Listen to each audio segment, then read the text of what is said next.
So you can probably tell by the title of the video, this is not what the video is going to be about. That's gonna come a little later by Sharon, of course. For now, since you guys saw the crib update and everything last week, yet another project for me to do is putting together the stroller slash car seat. It was a combo that we got together. So that is what I'm going to attempt to do right now. Hopefully it's so much easier than the crib and the changing table and the dresser. And actually the crib wasn't that bad, but the other two were horrible. So this one should be easier, I'm thinking. All right, for anybody who's curious, this is from Baby Trend, and the name of it is called Expedition. Sharon, of course, loves the lime green and black combo. She always has. When I first met her, her bedroom was all lime green and black. This, of course, has the latch system on it, aka lower anchors and tethers for children, which I feel I say in every one of my car reviews on my own channel. So this is gonna latch into your car so it doesn't go anywhere. And of course, this is gonna go in the back seat facing backwards so that when you brake really quickly, if you need to, the baby's head doesn't go snapping, flying forward, and it just stays put. Part one done. Now the stroller.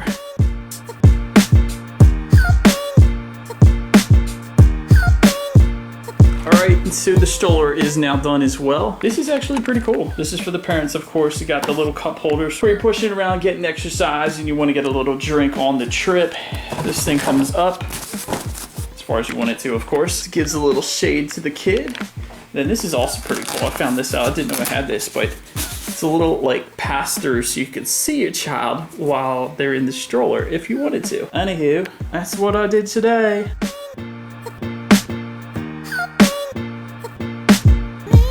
Hey guys, welcome back. So as you guys can tell, the nursery is coming together perfectly. Okay, so guys, I am in my third trimester. I am 29 weeks. My baby is as big as a small cabbage, and it's 17 inches long. It weighs 2.9 pounds. 11 weeks left. There is a lot to talk about between my last update and my 29 week up. There has been so much that has happened that I definitely need to update you guys on what's been going on. I'm gonna just jump right into the hospital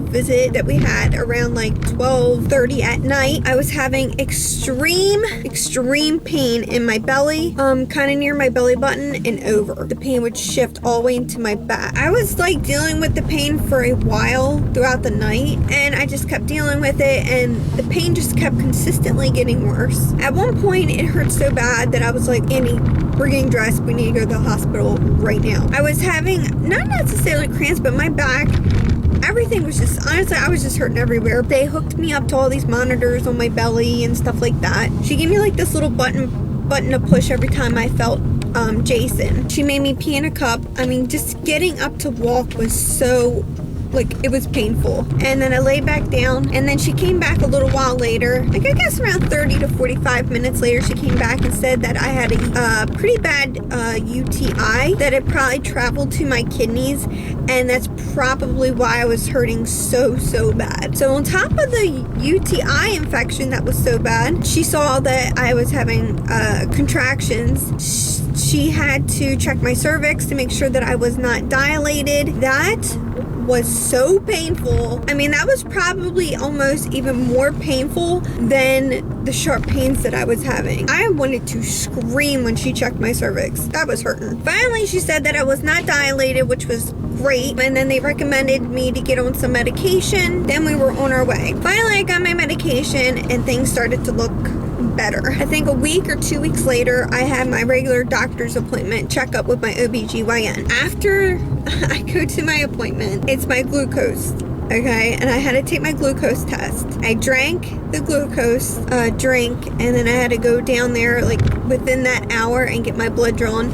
They had to poke me 3 times because I just could not get the blood out of me. I don't know, because I drank water. So after they poked me once in both of my arms and then one right here, I don't know if you guys can even see the bruise, but it's like right there. I got my glucose done on Friday. Then they called me first thing Monday morning and said, yeah, you totally failed that. The second I saw my doctors calling my phone, I knew this is something bad. I just had that deep gut feeling it was bad. So they called me and they said, look, you found your glucose, which a lot of women do, as they told me. So I was like, that sucks. And then they also told me that my what's it called? The hemoglobin. I guess my iron levels were really low, that I had to take iron pills on top of that. But my thyroid was good because I have a problem with my thyroid, which I take medicine for every day. So that kind of really sucks that I failed my glucose test. And I was kind of really shocked. I didn't think that I ate that bad. I mean, I crave a lot of fruit. I think that I overdid it. But it is what it is. So I failed that. They told me that I have to go to the hospital and do a 3-hour glucose test. They made me an appointment and they only do the glucose test, a 3-hour glucose test early in the morning at like 7 a.m. So finally I have the appointment. I show up to the hospital. First thing they do is take my blood before they give me anything to drink. And during that time, I go back into the lobby and I sit down, wait for them to call me again. So I go to the bathroom because I'm pregnant. Of course, I gotta pee like every 5 minutes. And then I come back and then my mom says, okay, well, they called you to go back. I was like, that was quick. I go back and they tell me they cannot continue the test any further. And I was like, why? And she's like, your sugar level is so high that we just can't give you any, like, the sugary drink. So I don't even get to start the daggone test. Yeah, I was really frustrated, but I was kind of glad because I was like, oh my gosh, I don't have to sit here for 3 hours, yay, and get poked 2 more times.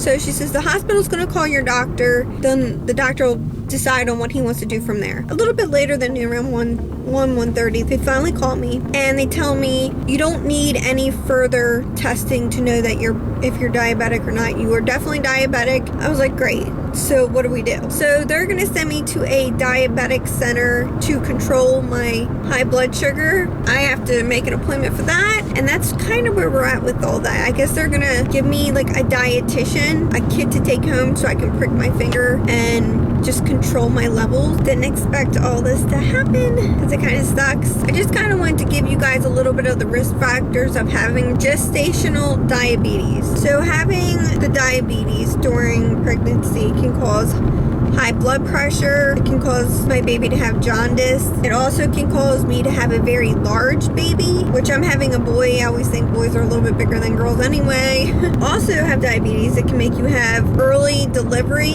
That means I'd probably most likely have a C-section because I wouldn't be able to pass him and have a vaginal birth. So, I mean, this is all just kind of a maybe. It could happen. It's not necessarily that it will happen. I know that my cousin also had pregnancy diabetes and she had a normal birth. Her baby had a little bit of jaundice. It is possible for me to just have a normal pregnancy if I'm just very careful on what I eat, and I have to do some exercises. I am doing this in the car, my update. We're actually on our way to Andy's sister's baby shower. She is actually 32 weeks today.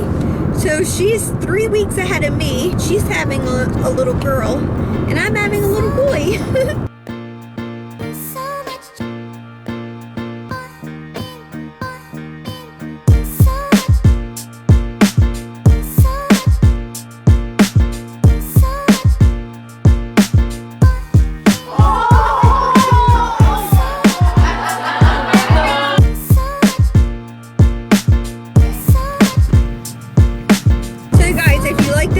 Please give us a thumbs up and please subscribe, and we will see you in another video.